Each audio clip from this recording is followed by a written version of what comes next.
तो चलिए प्रिय भक्तगण, आज हम आपको एक कथा का श्रवण करा रहे हैं जो सुनने मात्र से आपके जीवन में सुख, संपत्ति और धन की वर्षा होगी। तो चलिए कथा को प्रारंभ करते हैं। अगर आप यह कहानी सुन रहे हैं तो पूरा सुने। इस कथा को आधा अधूरा छोड़कर जाने की गलती मत करिएगा, क्योंकि इस पवित्र कथा को पूरा सुनने से मनचाहा फल की प्राप्ति होगी। इसलिए इस कथा को पूरा सुनो। आप शिव भक्त हैं तो भोलेनाथ का अनादर न करें। देवाधिदेव महेश्वर भगवान शंकर का विवाह इस संसार की शक्ति मां पार्वती से हुआ था। मान्यता है शिव और शक्ति के संयोजन से ही यह प्रकृति चलती है। वे दोनों एक दूसरे के बिना अपूर्ण हैं। जहां एक तरफ महेश्वर अनादि के सृजन करता है, वहीं शक्ति प्रकृति का मूल स्वरूप है। मां पार्वती पर्वतराज हिमालय की पुत्री है, जिसके अनुसार उन्हें शैलपुत्री भी कहा जाता है। वहीं सनातन धर्म के अनुयायी यह भी मानते हैं कि देवी गंगा का अवतरण भी हिमालय से हुआ। वामन पुराण के अनुसार जब भगवान विष्णु ने वामन रूप में अपना एक पैर आकाश की ओर उठाया, तब ब्रह्मा जी ने भगवान विष्णु के चरण धोकर जल को अपने कमंडल में भर लिया। इस जल के तेज से ब्रह्मा जी के कमंडल में गंगा का जन्म हुआ। ब्रह्मा जी ने गंगा को राजा हिमवान को सौंप दिया। इस तरह देवी पार्वती और गंगा दोनों बहन हैं। उसी अनुसार देवी गंगा देवी पार्वती की बहन लगती है। शिव पुराण में ऐसी कथा मिलती है कि गंगा भी देवी पार्वती की तरह भगवान शिव को पति रूप में पाना चाहती थी। देवी पार्वती नहीं चाहती थी कि गंगा उनकी सौतन बने। फिर भी गंगा ने भगवान शिव की घोर तपस्या की। उनकी तपस्या से प्रसन्न होकर भगवान शिव ने उन्हें अपने साथ रखने का वरदान दे दिया। इस पर उन दोनों बहनों के बीच इसी बात को लेकर भयंकर विवाद हो गया। विवाद इतना बढ़ गया कि मां पार्वती ने मां गंगा को श्राप तक दे दिया। एक बार भगवान शिव अपने परम निवास कैलाश पर्वत पर ध्यान अवस्था में बैठे थे। साथ में माता पार्वती भी ध्यान में मग्न थी।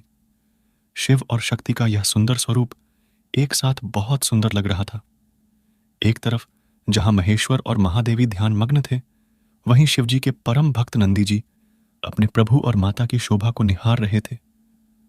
दोनों का यह सुंदर स्वरूप देख खुद ही नंदी जी के नेत्रों से आंसू बहने लगे। अपने भक्त की आंखों से बहते अश्रुओं का एहसास जैसे ही महादेव को हुआ, उन्होंने अपने नेत्र खोले। महादेव ने जैसे ही भक्त चिंता में नेत्र खोले तो उन्होंने देखा सामने ही हाथ जोड़े देवी गंगा खड़ी थी। गंगा को देख महादेव हैरान होते हुए बोले, देवी गंगे, आप यह आदि पुरुष आपके रूप को देखकर मैं आप पर मोहित हो गई हैं। कृपा कर मुझे पत्नी रूप में स्वीकार करें। देवी गंगा, आप जानती हैं, देवी पार्वती के सिवा हम किसी को पत्नी रूप में स्वीकार नहीं कर सकते। हमारा विवाह पार्वती के साथ हुआ है और हमारी देवी पार्वती ही अर्धांगिनी है। हमने आपकी तपस्या से प्रसन्न होकर आपको अपने शीर्ष पर स्थान दिया है। इसका तात्पर्य यह नहीं कि आप पार्वती का स्थान लें। प्रभो, ऐसा ना कहिए। देवी गंगा के स्वर माता पार्वती के कानों में पड़े तो वह हैरान हो गई।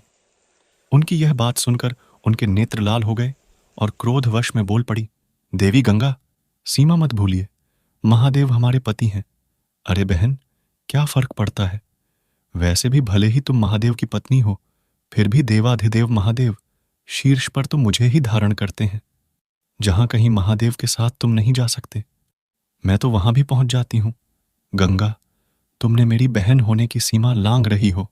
मैं तुम्हें श्राप देती हूं, तुम मृत होगी। जग जन के पाप धोते धोते तुम मैली हो जाओगी और तुम्हारा यह अहम तोड़ते हुए तुम्हारा रंग भी काला पड़ जाएगा। मां पार्वती द्वारा दिए गए श्राप से देवी गंगा को अपनी भूल का एहसास हुआ और वह महादेव और महादेवी के चरणों में गिर गई। वह अपनी भूल समझ गई थी। मां गंगा ने महादेव और मां पार्वती से क्षमा याचना की। मुझे क्षमा कर दो बहन, मुझसे भूल हो गई है महादेव, मुझे क्षमा कर दीजिए। फिर गंगा साहब को वापस नहीं लिया जा सकता, पर तुम्हारे पश्चाताप से प्रसन्न होकर हम तुम्हें शाप से मुक्ति देते हैं। गंगा, तुम जनमानस के पापों से दूषित अवश्य होगी, पर संत जन के स्नान से तुम्हें वापस प्राप्त होगी।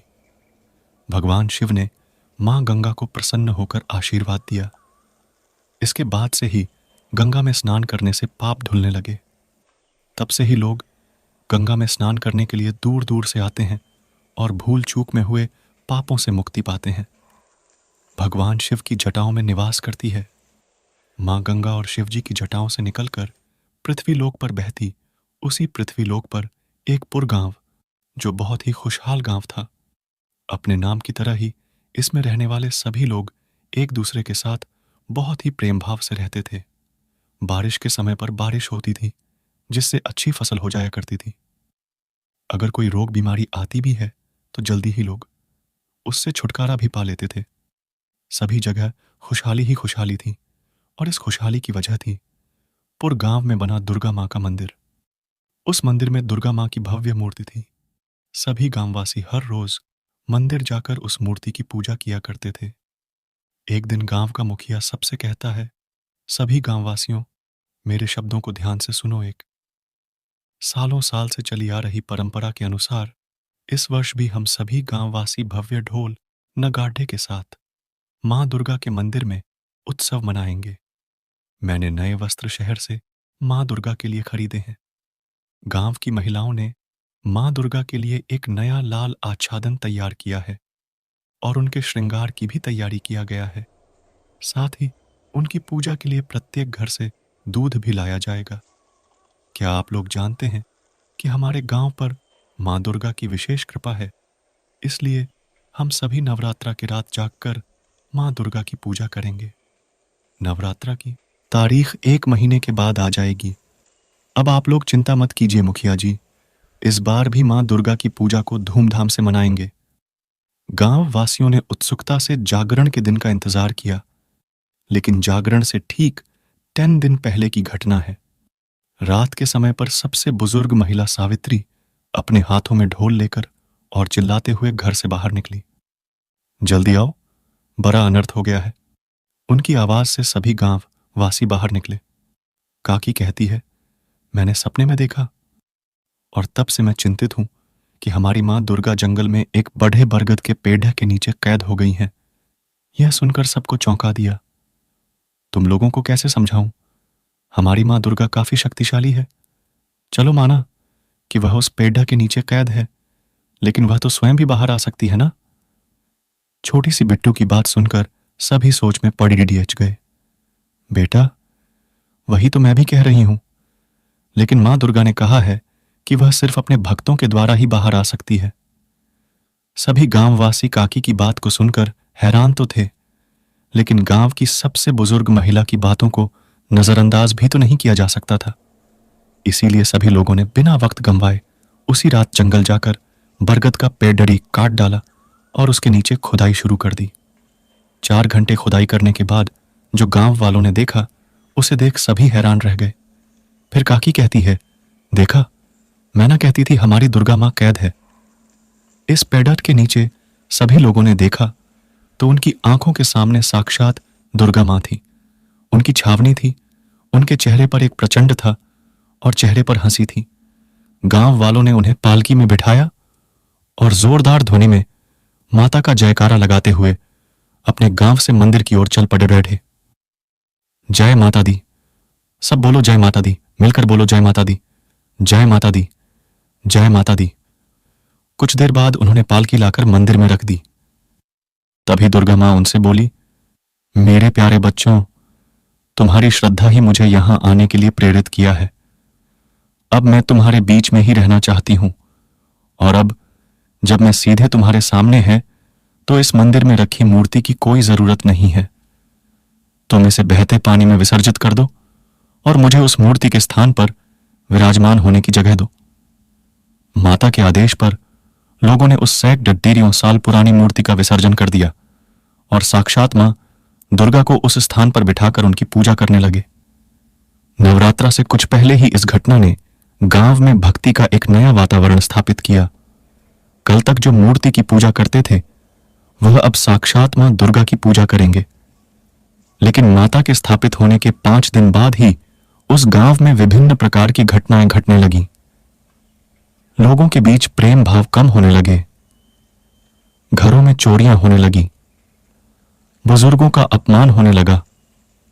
मुखिया जी, बहुत कर लिया मैंने तुम्हारे, बुरे माँ बाप की सेवा। अब बस और सेवा पानी नहीं होती मुझसे। या तो तुम उन्हें कहीं छोड़े दिया चाहो, नहीं तो मैं तुम्हें छोड़ेज कर जा रही हूं। अरे, तुम्हें क्या हुआ? मैं खुद इन बूढ़ों से परेशान हो चुकी हूं। अभी मैं उन्हें बाहर का रास्ता दिखाता हूं। फिर मुखिया अपने कमरे से बाहर आता है और अपने बूढ़े माँ बाप को धक्के मारकर बाहर निकालने की कोशिश करता है। सुनो, निकलो आप यहां से। बेटा, कुछ तो हम पर रहम खा। अपने बूढ़े माँ बाप को कौन इस उम्र में घर से बाहर निकालता है? बेटा, बाहर तो बहुत तेज बारिश हो रही है। आधी रात को हम इस बारिश में कहां जाएंगे? हमें कल सुबह तक का वक्त दे दो। सुबह होते ही हम चले जाएंगे। अभी ये सब तो इन बुजुर्गों का बहाना है। मैं कहता हूं, निकालो इनको, लात मारकर बाहर निकलो। ये सिर्फ एक गृह की कहानी नहीं थी, बल्कि हर गृह में यही चल रहा था। भाई भाई से लड़े डीच रहा था और बहन बहन से। औरतों के साथ जबरदस्ती की जा रही थी। लोगों के खेतों में आग लगकर उनकी सारी फसल खराब हो रही थी। कुएं का पानी सूख चुका था। लेकिन दुर्भाग्य का सिलसिला यही नहीं थमा और लोगों की अचानक मौत पर भी होने लगी। एक दिन सरिता की 5 साल की बेटी की अचानक से मौत हो गई। हाय मेरी बच्ची, ये क्या हो गया है? उठ, अपनी मां से बात कर। मेरी बच्ची? लोगों को कुछ समझ नहीं आ रहा था कि आखिर गांव में यह अशुभ घटनाएं हो क्यों रही हैं, जबकि अब तो दुर्गा मां साक्षात उनके गांव में विराजमान है। छोटे से दुर्गा भक्त बिट्टू के दिमाग में भी यह बात बार बार आती है, लेकिन वह मां दुर्गा का ध्यान कर पा रहा। लेकिन एक रोज उसके पापा का भी अचानक निधन हो जाता है। पापा, पापा, उठो पापा, मेरे साथ कौन खेलेगा? उठो ना पापा। लेकिन वह नहीं जानता था कि अब उसके पापा कभी नहीं उठेंगे।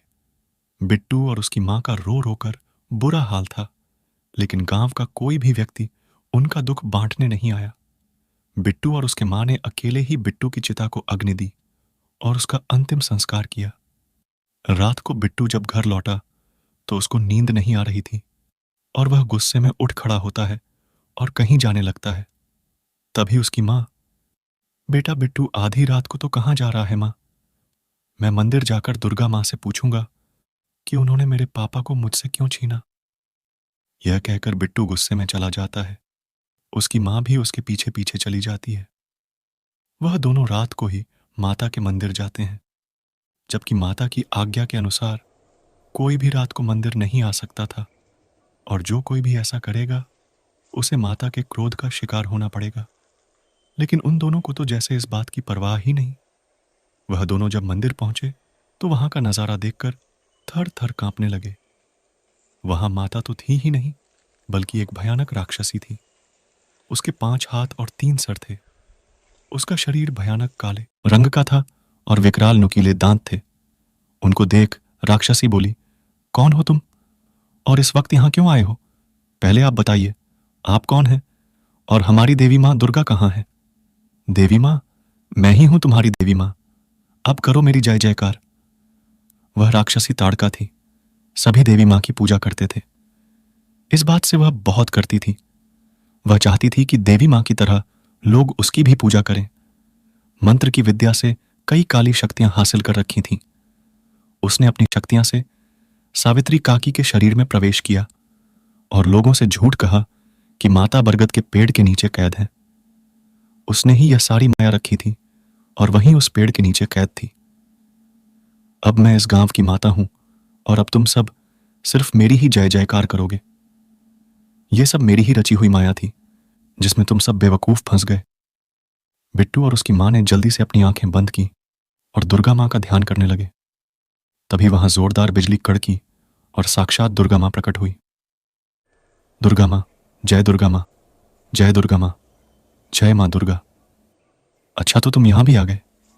चल, अब जैसे मैंने तेरी मूर्ति का विसर्जन किया वैसे ही अब तेरा भी खात्मा कर देती हैं। यह कहकर उसने अपनी मायावी शक्ति से एक तलवार प्रकट की और दुर्गा मां की तरफ होती है। लेकिन दुर्गा मां ने अपने त्रिशूल से उस पर वार किया, जिससे उसके शरीर के हजारों टुकड़े हो गए और उसकी मौत हो गई। माता, आपने हमारे गांव को अपनी अद्भुत ताकत क्यों वंचित कर दिया? लौट आओ मां, लौट आओ पुत्री। अब मैं फिर से यहीं रहूंगी और इस गांव को छोड़कर कहीं नहीं जाऊंगी जहां तुम जैसे श्रद्धालु हो। मैं उस गांव को नहीं छोड़ सकती। यह कहकर मां ने अपना दाहिना हाथ उठाया और उससे तेज उत्पन्न हुआ। उस तेज से गांव फिर पहले जैसा हो गया। लोग प्रेम से रहने लगे। कुओं में पानी भर आया, खेतों में फसलें उगाई, और यहां तक कि उन दिनों जिनकी मृत्यु हुई थी वह लोग जीवित थे। माता की महिमा देख सभी गांव वालों ने माता के नाम के जयकारे लगाए और बड़े धूमधाम से दुर्गा मां के लिए नवरात्रा करने के लिए निकल पड़े। इतना कहकर भगवान सिर्फ इस कहानी को समाप्त करते हैं। इस वीडियो को बोलते समय कोई त्रुटि हो तो मैं क्षमा चाहती हूं। उम्मीद है आप सभी को यह वीडियो अच्छी लगी होगी। अगर आप शिव के सच्चे भक्त हैं तो चैनल को सब्सक्राइब और वीडियो को लाइक करके कमेंट में हर हर महादेव लिख दीजिए।